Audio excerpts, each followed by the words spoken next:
E aí, já pensou em ganhar muito dinheiro com um canal de corte igual esse daqui que você está assistindo? No primeiro link da descrição temos um aulão para você que quer começar um canal de cortes e faturar muito aqui na internet. Também teremos planilhas que irão te ajudar na hora de organizar a produção do seu canal. Tá esperando o quê? E vamos falar mais de eleição. Vamos falar mais. Se liga. Dia 23 o Balboa tinha comentado o seguinte, ó. A abstenção na faixa que vota no Lula é gigantesca. Na pandemia amplificou isso, principalmente com mudanças de domicílio. Maiorias não retificada no TRE. Pesquisas não capturaram isso. Gente, isso daqui é um ponto que eu não tinha levado em consideração. Muita gente se muda. Na pandemia, muita gente mudou. Muita gente mesmo. Muita gente saiu de apartamento, foi para casa, foi para interior. Várias mudanças de domicílio, perdeu emprego, foi atrás de outras oportunidades. Eu tiro por mim. Eu me considero uma pessoa minimamente responsável, mas como eu mudei para cá aqui no início, assim, eu não tinha resolvido assim, logo quando eu vim. Eu falei, eu vim, vou resolver. Eu deixei para resolver minhas questões relacionadas a título de última hora. Logo quando eu vim para cá em 2015. Aí eu falei, eita de acho. A minha sorte é que eu tinha que renovar passaporte. Eu falei, eita, aí para renovar passaporte tinha que ter quitação eleitoral, etc. Não sei, mas vendo como os eleitores de Bolsonaro são, vendo, eu sei de relatos de pessoas do meu círculo familiar, basicamente, né? Não vou falar quem é a pessoa, porque é da família, sem ser da família de sangue, mas enfim. Cara, vai sair de uma cidade, no interior da Chapada Diamantina, para viajar até Feira de Santana, para votar, pegar o carro e voltar. São esforços que a maioria dos eleitores de Bolsonaro vão fazer. Pessoas de idade que não precisam mais votar, vão votar. A turma do Lula, lacração, né? Festa, etc. Eu acho que isso aqui é mais um item que vai levar a uma maior abstenção na hora de votar. A gente já comentou sobre as questões ligadas à renda, que isso impactam, né? O cara mais bem de vida, ele tem o final de semana normalmente. É o cara que, pô, o peão trabalha de domingo a domingo, às vezes dá uma canseira, pô, é domingo, cara, Lula, eu não vou. Aí tem também envolvido escolaridade, etc. E aí, além disso tudo, o Balboa ele compartilha o que ele falou no dia de ontem, trazendo uma informação extra. Murilo Aragão, que é o fundador, né, um dos donos da Arco Advice, uma consultoria aí caríssima, que os melhores dos melhores contratam para saber as tendências políticas, econômicas, de mercado, fala o seguinte: a abstenção dos eleitores de Lula é uma grande preocupação para o partido e isso pode representar uma perda de 4 ou 6 pontos percentuais nas urnas. Ih, rapaz. Tá bom. Domingo, eu acho que a gente vai ter uma grande surpresa. Se bem que a imprensa já está começando a modular o discurso nas últimas horas para estar falando, não é que as pesquisas estavam erradas, é que a gente começou a ver alguns fatores diferentes. Isso aqui a gente comentou no vídeo de ontem. Saiu na Bloomberg Internacional.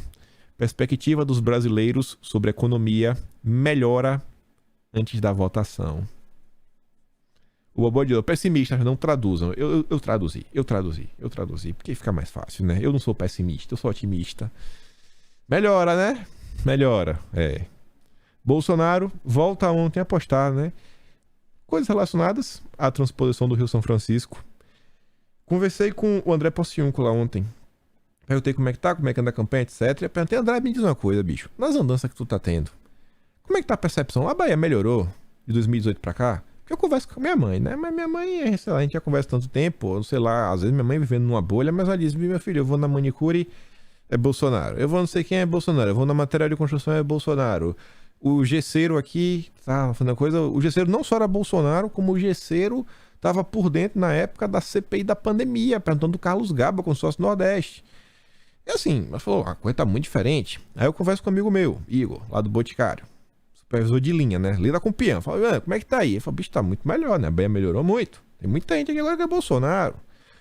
Aí eu perguntei pro Cinco, e aí, André? Ele falou, rapaz, eu tô surpreso, sabe? Assim, a Bahia, bicho, onde eu vou, as pessoas reconhecem muito. Assim, eu não esperava, às vezes, nem ser tão reconhecido na rua. As pessoas realmente me conhecem. Eu falei, pô, aí, bacana, hein?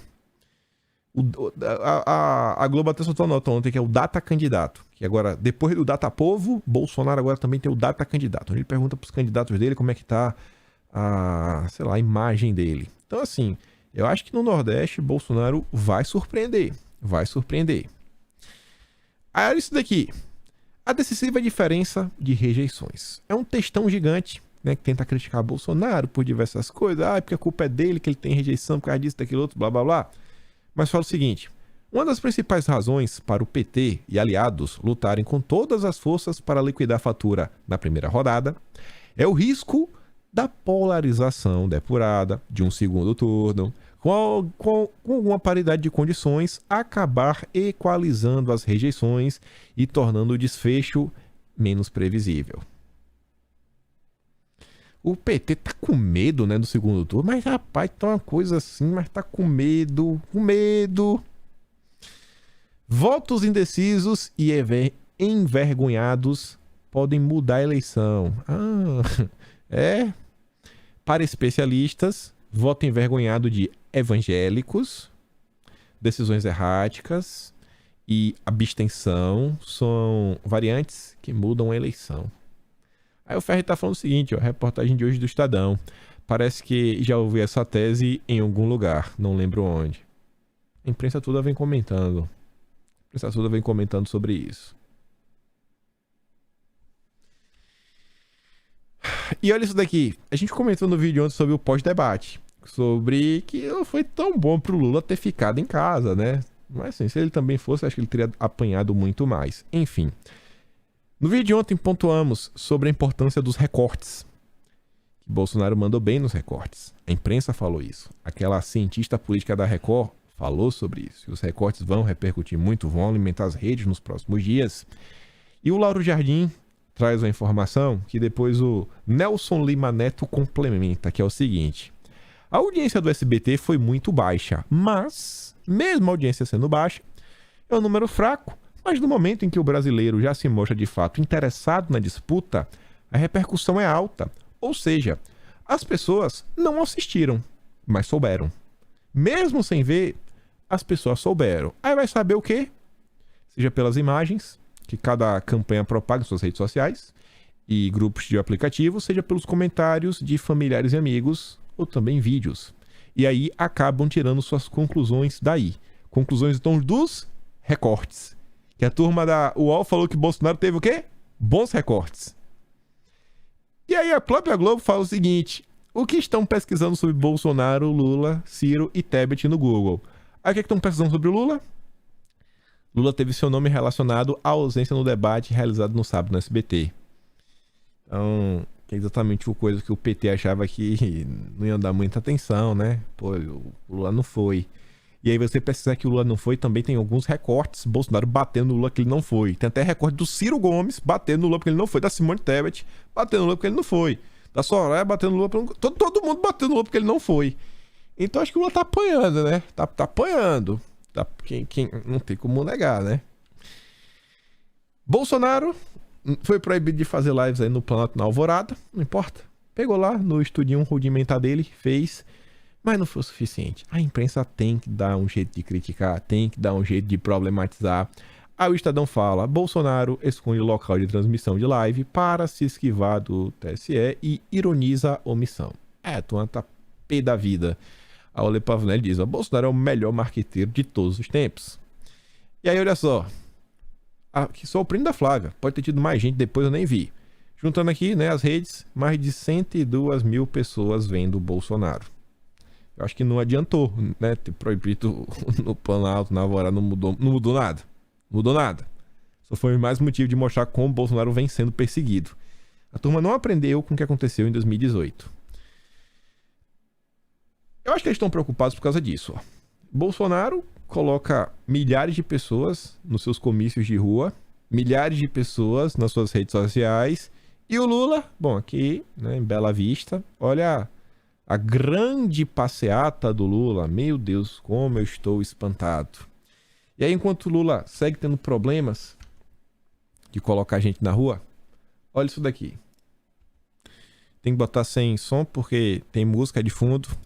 Aqui é em Beruri, Amazonas. Você vê que até aqui o final dá até para aumentar. Esse vídeo é na vertical, então tá de boa. Dá pra ver tudo. Tem a galerinha, né? Verde e amarelo, 22. É festa.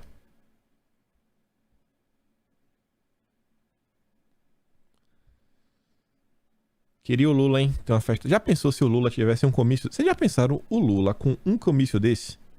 Isso não ia virar notícia? A principal notícia do Jornal Nacional? Mas o William Bonner não pode mostrar isso aqui, não. Aqui dá pra botar com som. Aqui foi gravado pela Elisa.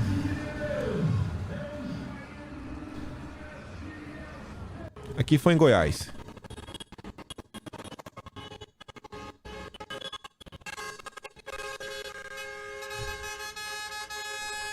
Aqui é só pra mostrar, né? É moto, é jet ski, é gente, é bicicleta, é carro, é caminhão, é trator.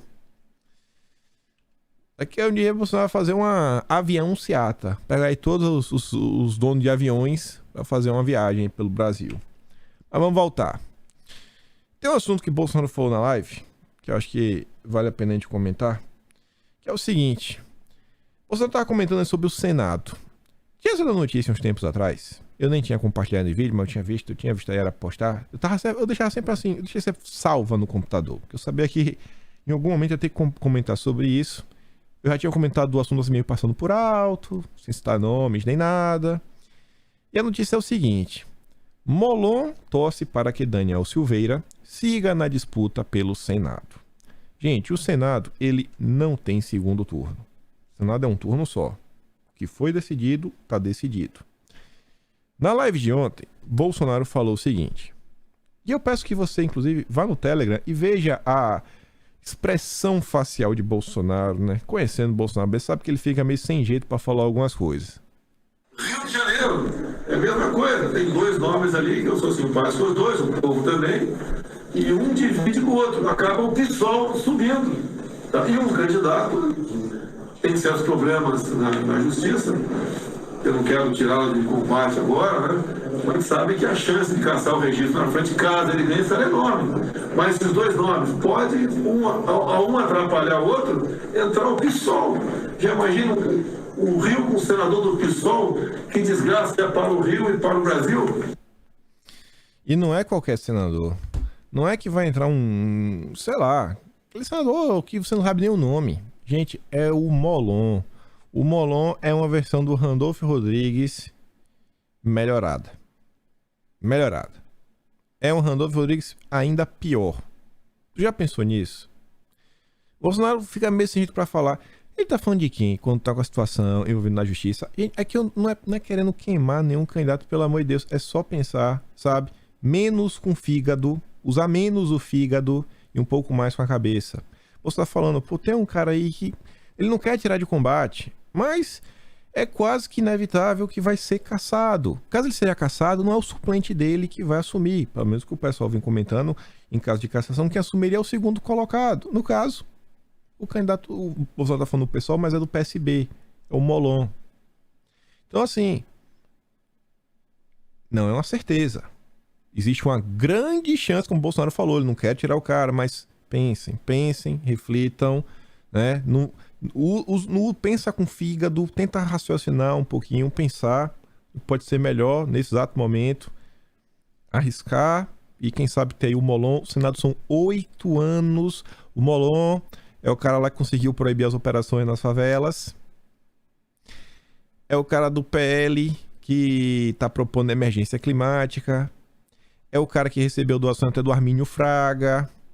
Não é um político qualquer. Não é um político qualquer. E também, sem querer ensinar o padre a rezar a missa, de coração mesmo, mas falando assim, numa boa. E até porque eu acho que a maioria de vocês vai falar, pô, isso aqui faz certo sentido. Eu acho, de coração, sem querer dividir a direita, sem nada. Eu juro de Deus que eu achei esse comentário relevante. O Herbert só falou o seguinte, ó. O Daniel, ele poderia declarar apoio ao candidato de Bolsonaro e aí ele aproveitar o boom, né? O hype disso daí, porque, pô, iria ser notícia na imprensa, etc. Isso daria, né, o boom nas redes sociais para pedir voto para a esposa dele, que é candidata a deputada federal. Seria uma forma nobre e inteligente de retribuir o perdão recebido e ganhar moral com mais eleitores. E, pô, a mulher dele tá lá. A mulher dele pensa diferente dele? Duvido. Pode discordar, sei lá. Ele gosta de roupa azul, ela de roupa amarela. Mas no final do dia, pô, vai defender as causas, né? Acho que vai estar aí ao lado de Bolsonaro. Acho que é momento de pensar assim em torno de grupo um pouco maior. Mas o próprio Bolsonaro diz, eu não quero tirar ele de campo agora. Só achei interessante. Eu acho que a maioria vai entender e falar, pô, é isso aí. Ninguém tá tentando tirar ninguém, só realmente trazer pro raciocínio. Outra coisa que Bolsonaro falou, que é nessa mesma linha, e aqui eu já coloco a notícia, na live Bolsonaro também ele pede que, pelo amor de Deus, que as pessoas olhem o estado do Paraná. O Paraná passa sobre o mesmo processo. O Paraná tem pessoas boas. Pô, a Aline tava ao lado do governo todo o tempo, né? A Aline Sleutz, não sei pronunciar, Aline, seu sobrenome é meio complicado. Tava lá do governo, mas assim, tá até atrás. A candidatura dificilmente vai emplacar. Quem tá liderando aí o Senado no estado do Paraná é o Álvaro Dias, depois o Moro, e o Paulo Eduardo Martins está em terceiro lugar. E pô, onde é que tá a galera realmente direita no Paraná? Paulo Eduardo Martins é um bom nome. É um bom nome, assim, é um nome para ser apoiado até para impedir que o Moro seja eleito, né? Pelo amor de Deus. Eu tenho certeza que tem gente aí que vai acabar votando no Moro e em Bolsonaro. Eu não sei onde é que os paranaenses estão com a cabeça. Pelo amor de Deus, o candidato de Bolsonaro no estado do Paraná se chama Paulo Eduardo Martins 222. Gente, esse daí não tem o que duvidar. Bolsonaro deixou o candidato, pediu, pelo amor de Deus, gente, precisamos colocar um cara nosso lá. É um cara fantástico. Paulo Eduardo Martins. Bolsonaro pediu esse apoio aí. Peço a vocês, quem forem do Paraná, converse com as pessoas. Temos uma semana aí. Só uma nota aqui na Folha de São Paulo, que eu não entendo muito bem se tinha um intuito de criticar, mas tá falando aí que o Mário Frias, o Pociúncula e o outro rapaz da cultura, que esqueci o nome dele, me perdoa, tá sendo apoiado aí pelos grupos que defendem aí, né? Que você possa comprar um artefato para se defender. André é o candidato que eu tô apoiando lá na Bahia, né? 2223, o número dele. E é isso. Tô apoiando também o Ramagem.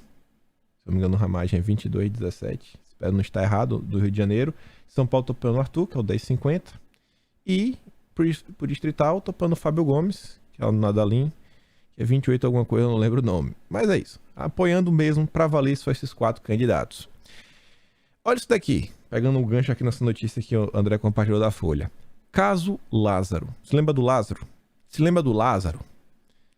Inquérito sobre PMs de Goiânia, que tiraram a vida do maníaco, entra na mira do Ministério Público. O Ministério Público de Goiás alega que o pedido de arquivamento do inquérito militar feito pela Corregedoria da PM é improcedente, porque, em seu entendimento, trata-se de crime doloso. Os promotores vão analisar o caso e avaliar se irão oferecer ou não denúncia contra os policiais militares. O clã fala, você vive num país onde o Ministério Público, ao invés de investigar os inúmeros crimes em aberto e sem solução, acusa a PM de crime doloso por revidar a agressão de um maníaco, né? Não vou nem repetir as barbaridades que o Lázaro fez. Ministério Público. Imagina a esquerda no poder. E ainda falando em termos de Ministério Público, olha essa manchete da Folha de São Paulo. Isso aqui é na conta da Mônica Bergamo. Denúncia sobre imóveis de irmão de Bolsonaro sendo analisada por braço direito de Aras. Você vê, a Mônica Bergamo ela não tem o mínimo de respeito para chamar a Lindora pelo nome, né? A Lindora. A Mônica Bergamo não tem o respeito de chamar pelo cargo que ela ocupa. A Mônica Bergamo não chama algumas pessoas do judiciário.